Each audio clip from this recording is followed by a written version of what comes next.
ദൈവജനമേ, ലൂക്കായുടെ സുവിശേഷം 11-ാം അധ്യായം 47 മുതൽ 54 വരെയുള്ള തിരുവചന ഭാഗങ്ങളാണ് ഇന്നത്തെ നമ്മുടെ ധ്യാന വിഷയം.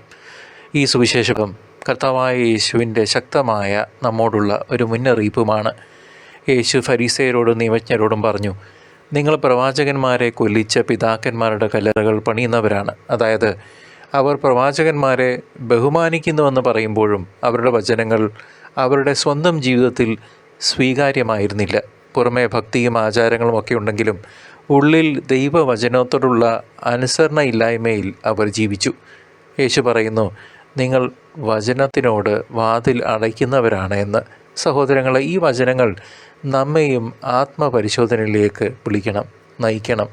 തിരിച്ചറിയാം, തിരുത്താം, ഇന്ന് തന്നെ മടങ്ങി വരാം നമ്മുടെ സ്വർഗസ്ഥനായ പിതാവിൻ്റെ അടുക്കിലേക്ക്. ഇന്നും നമുക്ക് ഈ അവസ്ഥ നമ്മളുടെ ഇടയിൽ യാഥാർത്ഥ്യമാണെന്ന് കാണുവാൻ സാധിക്കും.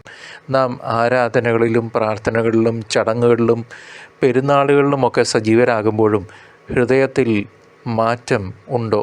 ഭക്തി ചിലപ്പോൾ പുറത്ത് കാണിക്കാനുള്ള രൂപമായി മാത്രം മാറുകയല്ലേ? യേശു നമ്മെ വിളിക്കുന്നത് ആന്തരികമായ വിശ്വാസത്തിലേക്കാണ്. കരുണയും നീതിയും വിനയവും പ്രകടിപ്പിക്കുന്ന, ഉള്ളിൽ നിന്ന് പുറത്തേക്കൊഴുകുന്ന ജീവിതത്തിലേക്കാണ്. ദൈവവചനം കേട്ടതനുസരിച്ച് ജീവിക്കുന്നതാണ് യഥാർത്ഥ ഭക്തി എന്ന് വചനം സാക്ഷ്യപ്പെടുത്തുന്നു. അതിനാൽ സഹോദരങ്ങളെ, ഉണരേണ്ട സമയമാണിത്. കർത്താവായ യേശു വരുന്നു. കരുണയോടും നീതിയോടും കൂടെ. നമുക്കറിയില്ല നിമിഷം എപ്പോൾ എത്തുമെന്ന്. അതിനാൽ ഹൃദയം ശുദ്ധമാക്കി ജീവിതം സത്യത്തിലും നീതിയിലും സ്നേഹത്തിലും ഉറപ്പിച്ച് നമുക്ക് തയ്യാറാവാം. കപടത വെടിഞ്ഞ് യഥാർത്ഥ വിശ്വാസികളാകാം.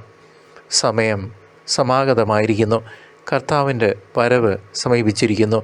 നമുക്ക് തയ്യാറായിരിക്കാം ഹൃദയം കൊണ്ട്.